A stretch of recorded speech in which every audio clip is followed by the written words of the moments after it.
मेरा नाम हिना है और मैं 23 साल की खूबरू लड़की हूँ।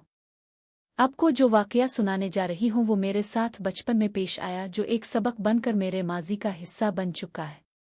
उन दिनों में 12 साल की थी और सर्दियों की छुट्टियों में कराची से सखर अपने खाला के पास चली गई थी। मेरे अबू मुझे छोड़कर वापस आ गए क्योंकि उन्हें दफ्तर जाना होता था और मेरी उम्मी को घर के काम करने होते थे। मेरी खाला के 2 बेटे थे। बड़े की उम्र 15 साल और छोटा 10 साल के करीब होगा और उनके घर में कोई भी लड़की नहीं थी। घर में 3 कमरे थे। एक में खाला और खालू रहते थे। दूसरे कमरे में उनके दोनों बेटों के साथ मेरी चारपाई होती थी, जबकि तीसरा कमरा स्टोर के तौर पर इस्तेमाल करते थे। रात को मेरी खाला मुझे अपने छोटे बेटे के साथ सुलाती थी, जबकि दूसरी चारपाई पर खाला का बड़ा बेटा सोता था।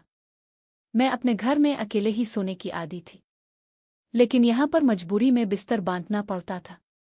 मुझे ये सब करना अच्छा नहीं लगता था, लेकिन मजबूरी थी। मैं खामोशी से खाला का कहना मानती रही। खैर है, बच्चे ही तो हैं। मुझे देर तक नींद नहीं आती थी। छोटा भाई तो लेटते ही सो जाता, जबकि दूसरा जो बड़ा भाई था वो देर तक करवट बदलता रहता। शायद इसको देर से सोने की आदत थी। खैर 2-3 दिनों में मेरे दोनों भाइयों से अच्छी हो गई। इसके बाद हम रात तक बातें करते रहते और फिर सो जाते। वो ऐसी ही एक रात थी जब बातें करते करते दोनों भाई सो गए, लेकिन मुझे अभी तक नींद नहीं आ रही थी कि कमरे का दरवाज़ा आहिस्तगी से खुला और कोई डब्बे डब्बे पाँव अंदर दाखिल हुआ। मैं जानबूझकर सुया बन गई। थोड़ी सी आँख खोल कर देखा तो इसे पहचान लिया। वो मेरा खालू था।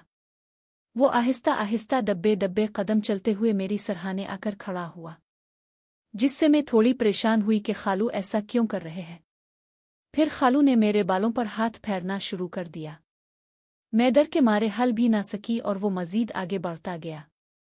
इसने मेरे गिल्लीबे से एक हाथ कमीज के अंदर डाल दिया और एक हाथ मेरी कमर पर फेरने लगा। मुझे बहुत अजीब सा लग रहा था क्योंकि मुझे कुछ पता नहीं था कि क्या हो रहा है। मैंने जोर से इसका सीने वाला हाथ झटक दिया तो वो जल्दी से कमरे से बाहर चला गया। सारी रात मुझे नींद नहीं आई और मैं सुबह देर तक सोती। फिर सबका घूमने फिरने का प्रोग्राम बन गया और सारा दिन हम लोगों ने बहुत एंजॉय किया। शाम का खाना भी बाहर खाया, जिसकी वजह से काफी थक गए थे और रात को घर आते ही सब के सब लेटे और सो गए। इस रात थकावट की वजह से मैं भी जल्दी सो गई थी कि ना जाने वो कौन सा पहर था जब मुझे लगा कि कोई मुझे अपनी बगल में उठाकर ले जा रहा है। लेकिन वो एक ख्वाब जैसी कैफियत थी। जब मेरी आँख खिली तो मैंने अपने आप को नर्म बिस्तर की बजाय एक लकड़ी के तख्ते पर लेटा हुआ पाया। यह वो कमरा नहीं था जहां मैं सावई थी। कमरे में 0 बल्ब रोशन था और मुझे इसकी थोड़ी सी रोशनी में खालू नजर आया, जिसकी हालत काबिले एतराज थी और जिस्म पर कपड़े भी बराए नाम थे। मैं बहुत ज्यादा खौफजदा हो गई। पता नहीं वो कैसे मुझे बिस्तर से उठाकर यहाँ ले आए थे। शक तो मुझे इसकी नीयत पर पहले ही था, लेकिन वो ऐसा करेगा मैंने सोचा नहीं था। जब मैं उठकर बैठी तो इसने अपने होंठों पर हाथ रखकर खामोश रहने का इशारा किया और आहिस्ता आवाज में बोला, चुपचाप लेटी रहो। तुम्हारी जान निकाल दूंगा और किसी को तुम्हारी मौत की वजह मालूम भी नहीं होगी। मैं बेइंतहा डर गई और फटी फटी नजरों से कमरे को देखने लगी। ये वही कमरा था जिसे वो स्टोर के तौर पर इस्तेमाल करते थे। कमरे का दरवाज़ा अंदर से बंद था। मैंने दीवार पर लगे एक कैलेंडर को देखा। रात के 2 बज रहे थे। मतलब मुझे ढूंढने वाला यहाँ पर कोई नहीं आएगा। कम अज कम सुबह जो शाम तक नहाए धोए से पहले तो कोई नहीं आएगा। तब तक 5 घंटों में शायद मुझे मौत आ जाए। मैंने हिम्मत करके उठने की कोशिश की तो खालू ने मुझे जोर से पकड़ लिया और कहा, अगर मेरी बात न मानी तो मैं तुम्हारी खाला से कहूंगा कि ये लड़की मुझे गलत काम करने के लिए उकसाती है। अब तो सचमुच मेरे होश उड़ गए और मेरे पास खालू की बात मानने के अलावा और कोई चारा नहीं था। लेकिन बात मानने का मतलब भी मुझे कुछ कुछ समझ आता था कि मेरा अंजाम बारा होगा। मैं जान छुड़ाने की तरकीब सोचने लगी, लेकिन खालू बहुत जल्दी में था। वो मुझे रेटा मौका देने को तैयार नहीं था। इतने में एकदम मुझे एक तरकीब सूझी। मैंने खालू से कहा, मेरा दिल घबरा रहा है, मुझे पानी पीने जाने दो। फिर आप जैसा कहोगे वैसा ही करूंगी। और खालू ने जब ये सुना तो वो समझा मैं मान गई हूं तो खुशी। अचानक मेरे दिमाग में बचने का एक आखिरी तरीका आया और मैं किसी सूरत मौका गिनवाना नहीं चाहती थी, चाहे बाद में इसकी कीमत चुकानी पड़े। मैं जल्दी से उठी और कमरे को अंदर से कुंडी लगाई और वापस लकड़ी के तख्ते पर आकर पलट गई। थोड़ी ही देर बाद मेरे खालू पानी लेकर आ गया। मुझे बाहर से कुंडी खिलने की आवाज़ आई, मगर दरवाज़ा तो मैंने अंदर से बंद कर लिया था। वो परेशान होकर आहिस्ता आहिस्ता आवाज़ में मुझे आवाज़ें देने लगा कि हिना दरवाज़ा खोलो, पानी ले लो, लेकिन अब दरवाज़ा बंद हो गया था क्योंकि इसके कपड़े अंदर पड़े थे। वो अपने ही जाल में फंस गया था और मेरी मिन्नत कर रहा था, भीख मांग रहा था। लेकिन मैंने इसकी एक ना सानी और वो थोड़ी ही देर में वहां से भाग गया। मैं सुबह तक वहां लेटी रही और खाला के उठने से पहले जाकर अपने कमरे में लेट गई। जब मैं उठी तो खालू घर से गायब था। वो काम का बहाना करके 3 दिन तक घर न आया। इस दौरान मेरी छुट्टियां खत्म हो गईं और मेरे अबू मुझे लेने आ गए और फिर मैं उनके साथ वापस आ गई। इसके बाद मैं अकेले किसी भी रिश्तेदार के घर नहीं गई। आपको कहानी अच्छी लगी तो इसको लाइक कीजिएगा और शेयर कीजिएगा और चैनल को सब्सक्राइब कीजिएगा। शुक्रिया। मेरा नाम गुलनाज है। मेरी उम्र 18 साल है। मेरा कद दरमियाना है और मैं काफ़ी पुरकश हूँ। मैं अपने ख़ानदान की सबसे हसीन लड़की थी। मेरा एक भाई है जिसकी उम्र 18 साल है। मेरा भाई मुझसे 1 साल बड़ा था, पर उसका मुझ पर काफ़ी रोब होता था। वो मुझ पर बहुत पाबंदियाँ लगाता था और ये भी कहता था कि ये पाबंदियाँ आजकल के ज़माने में बिल्कुल ठीक हैं और इसमें मेरी ही भलाई है। मुझे नहीं मालूम था कि मेरा भाई खुद दूध का धला बिल्कुल नहीं है। वो वापस घर आता था, मेरे पूछने पर मुझे कहता था कि काम है, बस काम, कुछ समझ ना सकी। मैं उसकी बहुत जासूसी करती थी। रात को उसके रूम से अजीब आवाज़ें आती थीं, लेकिन मैं किसी से भी नहीं करती थी। बस मुझे ये बात का दुख होता था कि मेरा भाई वही काम कर रहा है जिससे मुझे मना करता है। मैं जिस कॉलेज में थी वो शहर का सबसे अच्छा कॉलेज था और मेरी हर तरह की दोस्त थी। एक दोस्त मुझसे पूछती थी कि मेरे पास कोई मोबाइल क्यों नहीं है, पर मैं आगे से चुप हो जाती थी। इसका नाम सोनिया था। वो काफ़ी मॉडर्न थी। मेरा भाई मुझे कॉलेज से वापस लेने जब भी जाता था तो सोनिया मेरे भाई को देखती थी और अगले दिन मुझसे मेरे भाई की तारीफ करती थी कि तुम्हारा भाई काफ़ी हैंडसम है। मैं भी रश करती थी। अब रोज़ का मामूल बन गया था। वो जब भी मेरे भाई को देखती तो उसकी आंखें खुली रह जाती थीं। एक दफ़ा मेरी एक बुक उसके बैग में चली गई थी। इसके बाद वो मेरे घर आ गई और उस वक्त मेरा भाई घर पर था। मैंने उसकी नज़रों को देखा जो कि मेरे भाई पर थीं। मैं जानती थी, लेकिन मेरा भाई पहले से ही किसी लड़की के साथ था तो मैंने उसे हल्के में ले लिया। अगले दिन सोनिया फिर से मेरे घर आ गई। इस बार उसकी ड्रेसिंग इतनी अजीब थी कि मेरा भाई दिलचस्पी से उसे जाने का मतलब जो हो रहा था और वो इस वजह से खुश हो रही थी। मैंने इससे आने की वजह ना पूछी, लेकिन जब वो चली गई तो मैंने अपने भाई की क्लास ले ली कि वो सोनिया को इतनी गौर से क्यों देख रहा था। मेरा भाई कहने लगा, कैसी, कोई बात नहीं है। कुछ दिन बाद ये सोनिया दोबारा। मैं अपने रूम में थी जब मेरा भाई अपने फ़ोन से उसे कुछ लिखवा रहा था। मैं जान ना सकी कि वो दोनों अपने नंबर एक दूसरे को दे रहे हैं और मैं नीचे पहुंची तो भाई वापस चला गया, जबकि सोनिया और मैं मिलकर पढ़ने लगी। इसका मेरे भाई के साथ चक्कर शुरू हो गया था, पर मुझे इस बात की खबर तक ना हुई। वो दोनों अब मैसेज में एक दूसरे से बात करने लगे। सोनिया मुझे यही बताती थी कि वो पढ़ाई में कमज़ोर है, इसलिए मुझसे मदद लेने मेरे घर आती है। पर एक दफ़ा मैं पानी के बहाने किचन में गई तो मैंने सोनिया को देखा जो कि वॉशरूम के लिए जा रही थी। मैं फ़ौरन वॉशरूम के पास जाकर खड़ी हो गई तो वहाँ वॉशरूम में अजीब आवाज़ निकल रही थी, लेकिन शावर के शोर से मेरी समझ में कुछ न आया। मैं स्टडी रूम में चली गई और उसके फ्री होने का इंतजार करने लगी। वो वॉशरूम में उस वक्त मेरे भाई के साथ मौजूद थी और मजे कर रही थी। ये बात मुझे मालूम ना हुई, लेकिन वो बाहर निकलती तो वापस जाने की जिद करने लगी और कहने लगी कि उसका पेट खराब है। मैंने भी उसे नहीं रोका था। एक दफा हम पढ़ कर रहे थे जब अचानक से बारिश होने लगी तो मेरे भाई ने तारों से कपड़े उतारने के लिए कहा। मेरे साथ सोनिया भी आने लगी, तैयार हो गया और छत पर आने लगा। मैंने नोट किया था कि सोनिया मेरे भाई को तारों से कपड़े उतारकर पकड़ा रही थी।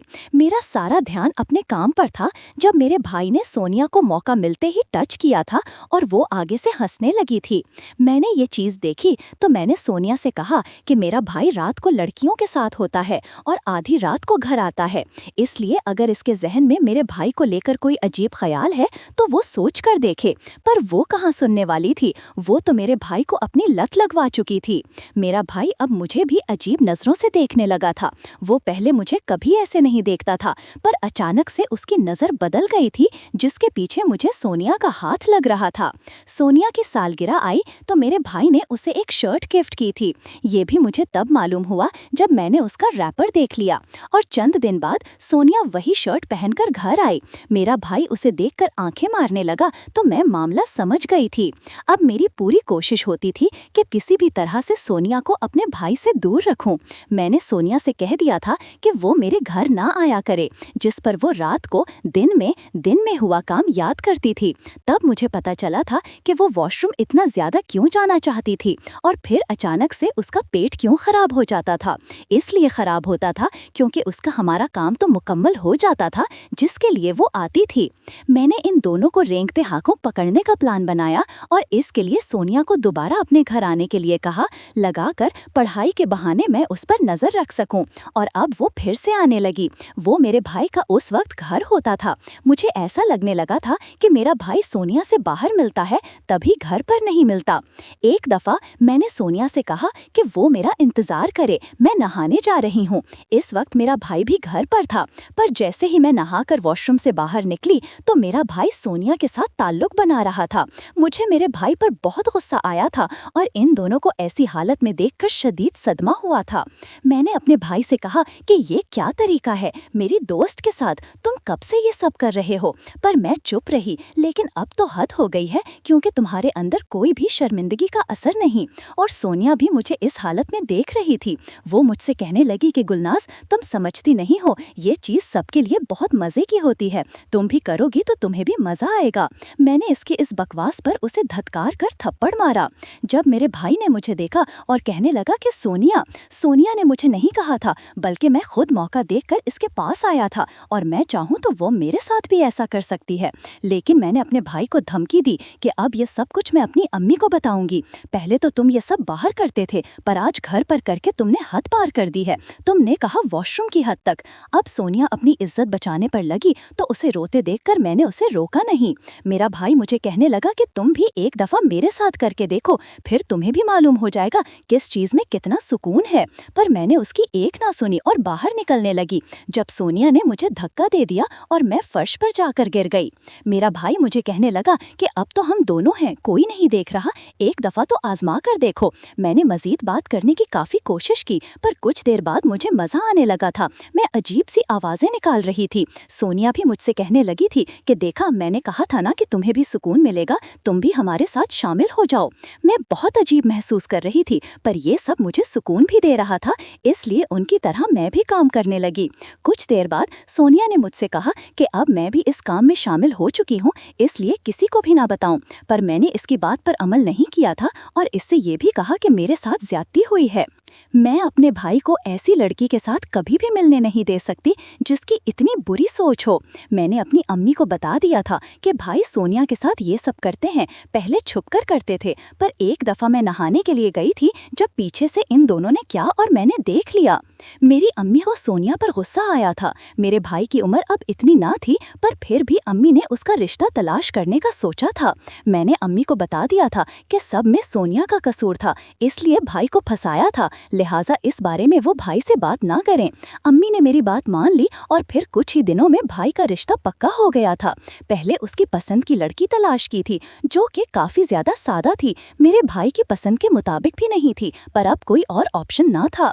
मुझे अब भी वो दिन याद था जब सोनिया और भाई ने मेरे साथ काम किया था। मेरा दिल चाहता था कि सोनिया को बताऊं कि मैंने अभी अपनी भाभी का बंदोबस्त कर लिया है जो कि उससे भी प्यारी है, है, पर सोनिया का भी किसी जगह रिश्ता पक्का हो चुका था। मैंने भाई को बताया कि सोनिया ने आपको धोखा दिया है। मेरे भाई को मेरी बात पर यकीन नहीं आया था। जब मैंने उसे सोनिया की मंगनी की तस्वीर दिखाई तो वो समझने लगा कि उसे धोखा दिया गया है। अब मैंने अपने भाई को कहा कि अपनी होने वाली बीवी पर फोकस करो, इस सोनिया के चक्कर में अपनी बीवी को खो दोगे। मेरे भाई ने सोनिया को बुलाने की कोशिश की और कुछ अरसे बाद उसकी शादी हो गई थी। मैं इससे सिर्फ हल्की फुल्की बात नहीं करती थी। एक रात वो दोबारा मेरे रूम में आया तो मैं हैरान हुई जब उसने मुझसे माफी मांगने लगा कि उसने मेरे साथ सोनिया के कहने पर बहुत बुरा किया था। उसे अपनी बहन के साथ गुस्सा नहीं करना चाहिए था, पर वो बहन जैसा था इसलिए मैं उसको माफ कर दूं। मैंने उसे माफ कर दिया और आने वाली जिंदगी के लिए उसे अपने साथ रख लिया। अब हम दोनों फिर से हंसी खुशी रहने लगे। कुछ अरसे बाद मेरे भाई ने मेरी मर्जी से मेरा रिश्ता भी पक्का कर दिया था। अब्बा के मिलने वाले एक अंकल हमारे घर आए। तब मैं मुश्किल से 8 साल की थी। मेरे वालिद ने उनको रहने के लिए घर में जगह दे दी। हालांकि हमारा घर 2 ही कमरों पर मुश्तमिल था। उस इंसान का नाम वज़ीर अली था, लेकिन वालिद उसको वेरू बोलते थे। उम्मी ने वेरू के बारे में पूछा तो अब्बा ने बताया कि ये मेरा बचपन का दोस्त है, इन दिनों मुश्किल में है और उसके पास रहने की जगह नहीं थी। तभी मैंने कुछ अरसे के लिए उसे अपने घर में ठहरा लिया। हमारी दोस्ती भाइयों जैसी है, तुम उसे अपना छोटा देवर समझो। उसने मुझे अपनी मुश्किल बयान की तो मैं इनकार नहीं कर सका। अम्मा ने कहा कि आपने बहुत अच्छा किया, लेकिन इसको रात में सुलाएंगे कहाँ? अब्बा कहने लगे, अरे बच्चों वाले कमरे में, ये भी पढ़कर सोए रहेगा। अभी तो सर्दियां हैं, वरना रात को छत पर सोने का इंतज़ाम कर देता। अम्मा अब्बा की बात सुनकर खामोश हो गईं। वो अब्बा से ज़्यादा बहस और तकरार नहीं करती थीं। वो दिन को एक कारपेंटर के पास काम पर चला जाता और रात को लौटकर वापस आता। वो कभी भी खाली हाथ वापस नहीं आता था। हमेशा हम बच्चों के लिए फल फूल, कभी सुबह के नाश्ते का सामान, अंडे, डबल रोटी वगैरह ले आता। वो सिर्फ नाश्ता हमारे घर से करता था, दोपहर का खाना अपने कारपेंटर दीन मोहम्मद के पास, और रात का खाना कभी बाहर खा लेता और कभी वो आ जाता तो वालिद इसरार करके उसे रात के खाने पर साथ बिठा लेते। हम सब बच्चे उसको चाचा कहते थे, क्योंकि वालिद कहते थे कि ये मुझे सगे भाइयों जैसा अजीज़ है। बुरे दिनों में वेरू ने भी हमारा साथ दिया। वालिद की तनख्वाह ज़्यादा नहीं थी, घर का गुजारा मुश्किल से हो रहा था, लेकिन वेरू के आ जाने से अब कुछ हालात बेहतर होने लगे। खर्चा ख़त्म हो जाता तो वो अपने पैसों से राशन ले आता। कभी तेल दाल चावल ख़त्म हो जाते और उसे पता चल जाता तो वो ये चीज़ें ख़रीद कर ला देता और हमसे पैसे ना लेता। वो कहता कि मैं भी इस घर में रहता हूँ, इतना तो मेरा भी हक बनता है कि इस घर की खुशहाली में अपना हिस्सा डालूं। वेरू उम्मी से कहता, अगर आप मुझे इन बच्चों का सगा चाचा समझ लें तो मेरे लिए इससे बढ़कर और खुशी की बात क्या होगी कि मैं आप लोगों के काम आ सकूं। इन बातों से मेरी माँ मुतासिर हो गई कि वेरू वाकई एक नेक दिल और एक अच्छा इंसान है। अगर हमने उसको रहने को जगह दी तो ये भी हमारे एहसान का बदला चुकाने की पूरी कोशिश करता है। असल में वेरू का किसी बात पर अपने भाई और भाभी से झगड़ा हुआ। तब वो सामान उठाकर अब्बा के पास चला आया और अब वो अपने भाई के घर जाकर रहने पर तैयार नहीं था। वेरू अपनी कमाई से आधी रकम हमारे अखराजात में मिलाने लगा। तभी मिलजुल कर अच्छी ज़िंदगी बसर होने लगी। माली लिहाज से हमारे वालिदैन को सहूलत हो गई। हम कुल 4 बहन भाई थे, सब मुझसे छोटे थे। ये नादानी का वक्त था। मुझे वेरू चाचा बहुत अच्छे लगते थे। वो पानी लाने को कहते या कोई काम कहते तो मैं दौड़ दौड़ कर उनका काम कर देती, क्योंकि बच्चे खाने पीने के शौकीन होते हैं और हम वेरू चाचा से बहुत खुश थे, जो हमारे लिए रोज़ बिस्किट टॉफ़ियाँ या कुछ ऐसी चीज़ें खरीद लाते जिनको बच्चे पसंद करते हैं। माँ को इस बात पर कोई एतराज़ नहीं था, क्योंकि वो उनको अपने घर का फ़र्द मान चुकी थी। एक कमरे में हमारे वालिदैन सोते थे और दूसरे कमरे में हम सब बच्चे ज़मीन पर सो जाते थे। कमरे में एक चारपाई थी जो पहले मेरी थी, लेकिन अब वीरो चाचा को मिल गई थी। लेकिन अब तो इस आदमी को चाचा कहते हुए मुझे शर्म आती है। अपनी ज़िंदगी पर बीता हुआ ये वाक़या मैं इसलिए बता रही हूँ कि जो वालिदैन गैरों पर भरोसा कर लेते हैं वो मेरी ज़िंदगी से सबक हासिल करें। दुनिया में कोई किसी का नहीं होता। अपने गैर तो बन सकते हैं, लेकिन गैर अपने नहीं बन सकते।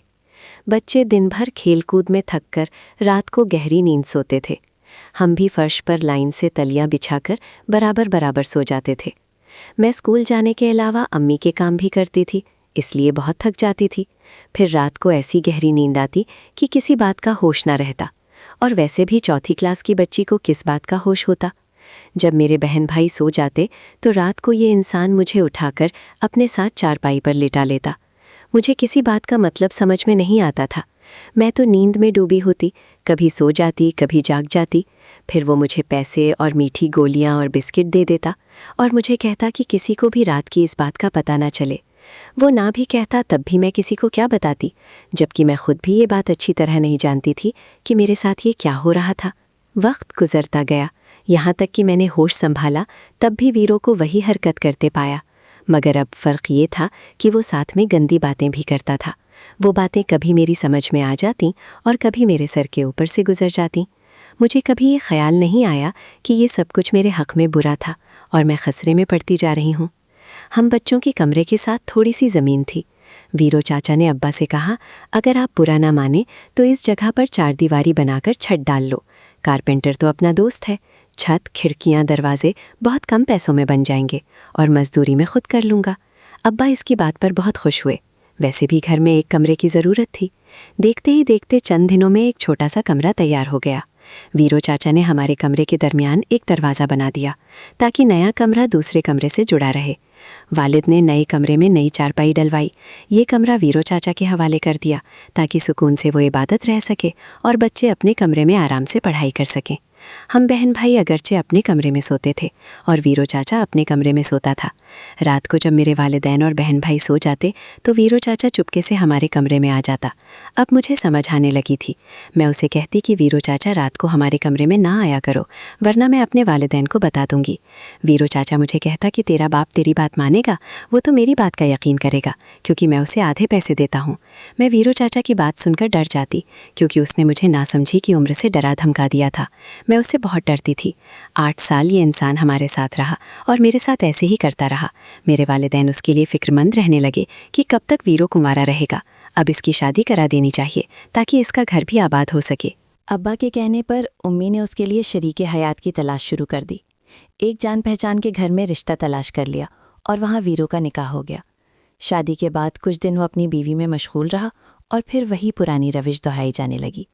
जब उसकी बीवी मायके जाती तो वो हमारे कमरे में आ जाता। मैं किसी को कुछ भी ना बता सकती थी, दिल ही दिल में जलती रहती। वालिदैन ने तरबियत ऐसी की थी कि किसी बात पर ज़बान खोलना अपने आप को मरवाने वाली बात थी। मुझे अपने बाप से बहुत डर लगता था कि ना जाने क्या कर गुजरेंगे।